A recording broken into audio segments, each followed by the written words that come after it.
Look at that, y'all. Oh, come on. Oh, come on, Wheeler. Don't tell your doctor. Oh, yeah, no. Not gonna tell my cardiologist anyway. No, my cardiologist comes in here and this is what he eats. It touches my soul. Good. As it should. And your arteries and a few other things.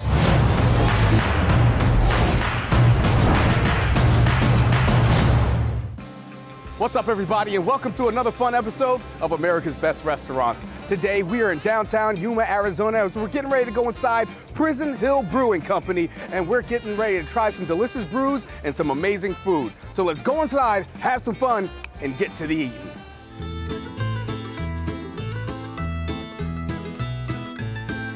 Phil is one of the kitchen managers back here. He's been doing this for quite some time. He's gonna be hooking us up with a delicious burger. Phil, what you about to make for me? Shank. You gonna shake me? No. It's a burger with fried avocado. I was gonna say, it's about to go down in the kitchen, boy. It's Prison Hill. You never know. Man, exactly. So what's on the Shank Burger? It's a All-Angus beef patty. We got fried avo, lettuce, tomato, classic brioche one. All right, that sounds good. All right, well, you get that started, and I think I'm gonna pour some beer. That's cool? Handle. All right, yes, sir. So right now in my hand, I got the Yard Time IPA. That's one of the brews that they make here at the Prison Hill Brewery, and I'm just gonna pour this bad boy because I'm a little thirsty, as a matter of fact. You know, it's a little hot in the kitchen. Crack this bad boy open, have a couple sips. All right, so what you doing right now, Phil? Got your brioche bun over here. Oh, brioche bun is always the best. It always has the best flavor, especially on a burger. And I got your patty searing up right there. Now I'm gonna drop your fried avo. Now, explain to me what fried avo is. It's fried avocado, right? Yes, sir. It's a fried avocado in our beer batter that we make in-house. Right now, I'm smashing this beer. This is a perfect beer for a nice warm day like it is today. And then we got this burger getting ready. He's putting it on the grill. How long does this take to cook about? Probably about 7 minutes. About 7 minutes? 7 minutes for a medium. What kind of season do you guys use on top of that burger? Just seasoned salt, very simple. Right now, we're about to get a delicious burger, has mozzarella cheese in it, has bacon in it. Then we're going to get a fried avocado, which I'm really excited about. As far as I can tell, as long as I've been here, this place is absolutely dope. I mean, the food looks amazing. I mean, look at that burger. Now we're going to get the French fries. Listen, I already stole a couple pieces of the French fries a little earlier, and them joints go hard. I'm sorry. So right now, this burger looks so delicious, so juicy. Got the perfect grill marks that are in there. And then we got this fried avocado. I'm really interested to see what this tastes like too, because I've never heard of anything like a fried avocado. So this is gonna be a real treat for me. All right, well, I might as well just dig in now, shouldn't I? Oh man, yeah, bro. Once.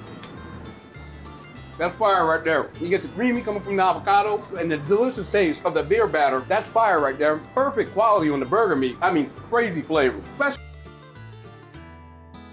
Simple. Phil.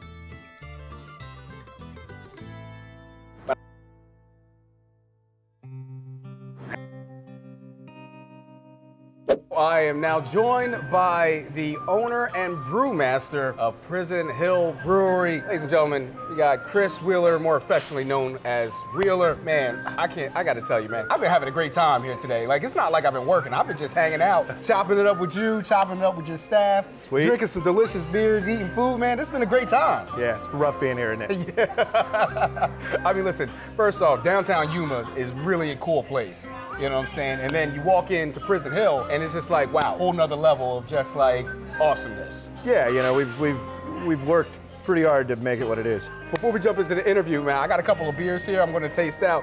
We already tried one in the kitchen scene. That was one of the IPAs. Yep. But now I'm gonna try this blonde right here. What am I looking at? Oh, the Jailbait Blonde. Jailbait Blonde, that's a hell of a name. Don't let me name things, otherwise you get, you know, we push the envelope a little bit. It's the only legal Jailbait Blonde you're ever gonna have.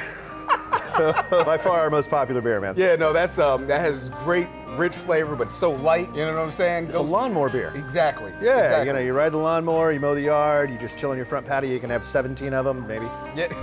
Wheeler, man, you've had a really interesting life, man. Like I told you earlier when we were talking, I want to be like you when I grow up, man. And I told you not to grow up. Exactly. Well, that's why I travel around the country and just eat food. You were brewing in college. Yep. While you were attaining 3 degrees. I didn't tell you this one. I brewed my first beer when I was 19 because I didn't know anybody that was 21 that could buy any beer, so I ordered it out of the back of Rolling Stone. So and then it just kind of snowballed from there. So did you like kind of like fall in love with brewing there, or was it 100% out of necessity? I fell in love with beer. He's honest. I mean, I am. He's honest if nothing else, guys. I mean, you know, I loved it, and now it, you know, it treats me as nice as I've treated it. I mean, kind of break down to people what your degrees are in. So I got a degree in psych, got another degree in molecular and cellular biology, and then another one in chemistry, and then I went on to study neuroscience, and I did that for a hot minute. So basically, he's a genius, y'all. Like, I mean, he's like I'm a dork. Brewing is as much science as it is an art. So it's kind of like painting a picture, but you're painting a picture in a glass. Yeah. So if I can imagine what it's going to look like, same way I can imagine what it tastes like, well, now I just have to reverse engineer that and lay the colors down in a flavor palette and then shoot for what I am mentally looking at, seeing, tasting, you know, how I want it to feel, how foamy, is it clear, is it dark, is it light, is it dark, this, that, and the other thing.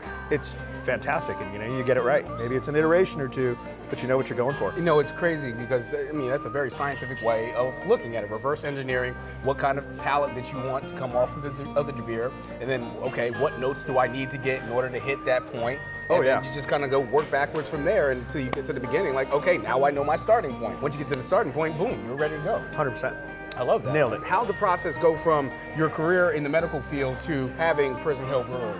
Right place, right time. Opportunity presented it to get this building. Yuma didn't have a craft brewery. Yuma also didn't have a whole lot of scratch-made food. I wanted what I couldn't get, so when you want what you can't get, you'd have to go somewhere else. In my case, I just built it. Good food, good beer. If you build it, they will come.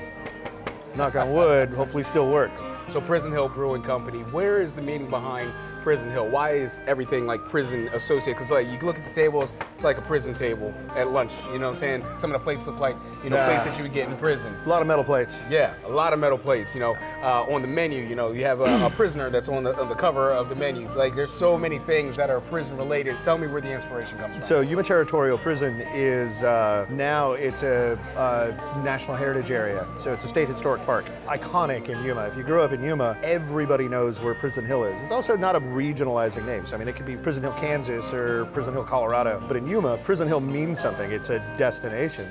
Having that reference point for the local population, we've got a high school mascot that's the Yuma High Criminals.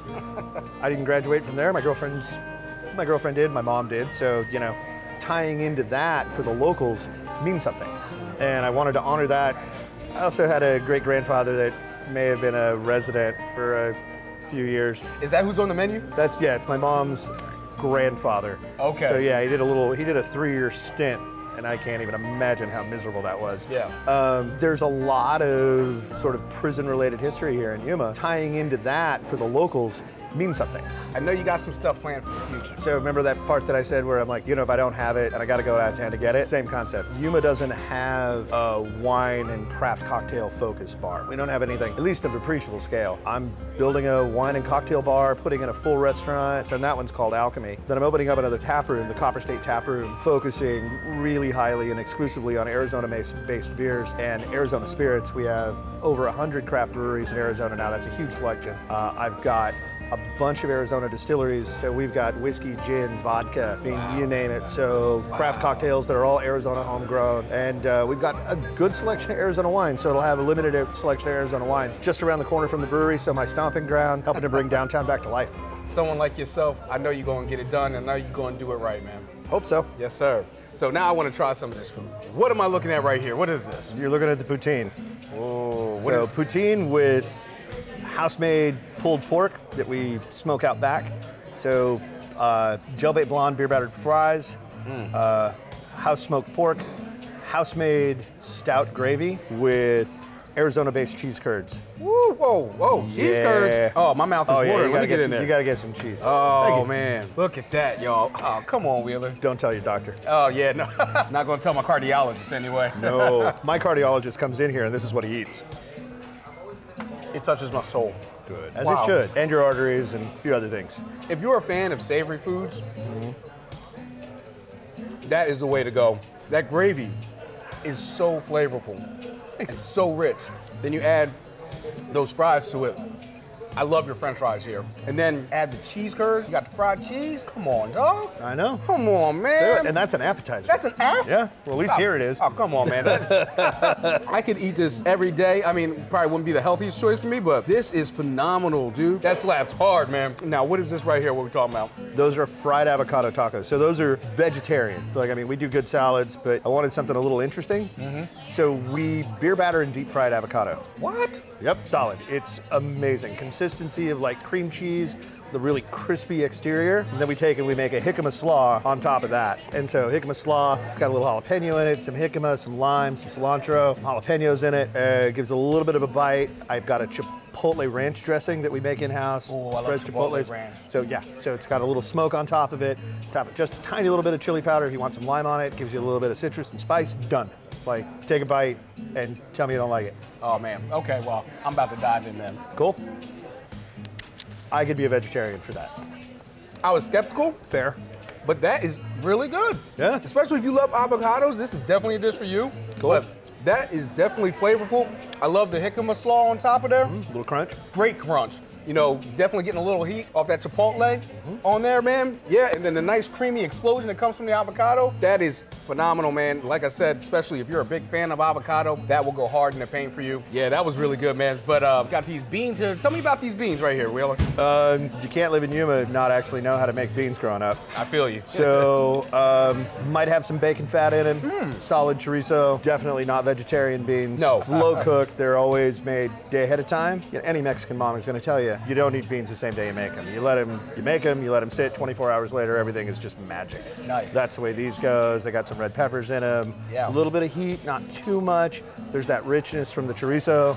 And then you got like the bacon and a few other things in there too. Yeah, I tasted the heat. Definitely have a little bit of heat, more sweet. Yeah. Definitely flavorful. Love the beans. Cool. Before we get out of here, okay. I've been sipping on this light beer right here. Oh, the jailbait. I'm scared to say it. I just like to say it. It's good. You don't have to. I'll say it all day long. But this one right here, you said this one has a special meaning to you. Oh, the Chongamalo. Chongamalo. Yeah. So I mean, it translates into bad monkey. Okay. If you translate it from Spanish to English, what my mom used to call me when I wasn't very well behaved, which was pretty much birth through about 19. There were some, like I said, there were some other words associated with it, but those are the ones that I could get printed on a label. Okay. It is a coconut milk stout. A little difficult to make, which is why I was swearing at it in my head when I got it out of the tank the first time. But then you drink it, and then you get that face. Full-on dessert in a glass, man. Yeah, it's like a root beer float flavor almost. You stick a scoop of ice cream in that. Yeah. Oh my money. goodness. It's money. Oh, like I said, it reminds me almost of like an alcoholic root beer float. I mean, it's so sweet, but yet so full and wow. It's got coconut, it's got chocolate, it's got coffee, it's got a little bit of booze in it. There's that sweetness from all the milk sugar in it. Yeah. What's the ABV on that one? More than Jailbait Blonde. She's just over 6%, so she's not bad. Okay, not too bad. Yeah, All no, right. you're gonna remember drinking it. Nice. Wheeler, I gotta tell you, man, hats off, bro. Tremendous restaurant. I mean, great vibe in here. The music in here was on fire. Sweet. I loved your staff. Like, your staff was just so awesome. Talking to you has been awesome. It's a great restaurant. I'm having a great time, bro. Thank you so much for having America's Best Restaurant. Man, look forward to seeing you guys again. Absolutely, man. Cheers. Oh, definitely. Cheers.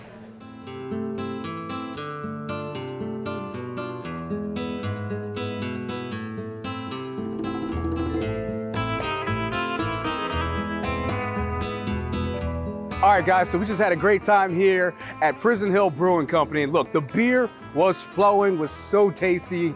The food was absolutely amazing. But honestly, my favorite part about Prison Hill Brewing Company was hanging out with owner and brewmaster Chris Wheeler. I mean, the guy has an amazing story, has lived an amazing life. And quite frankly, like I said, I want to grow up to be like him when I grow up. So anytime you find yourself here in this area, you might want to go to Prison Hill Brewing Company. Get it? Yuma. Yuma. Forget it. Anyway, I'm Theo Williams for America's Best Restaurants. Hope to see you.